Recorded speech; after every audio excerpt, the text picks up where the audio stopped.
Hi friends, welcome to my channel Lakshmi Raj cooking and blogs.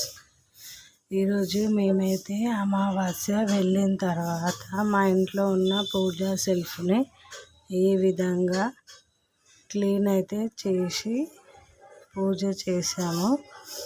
ఈ చిన్న video మీకు కనుక నచ్చినట్టయితే మా ఛానల్ని సబ్స్క్రైబ్ చేసుకోండి.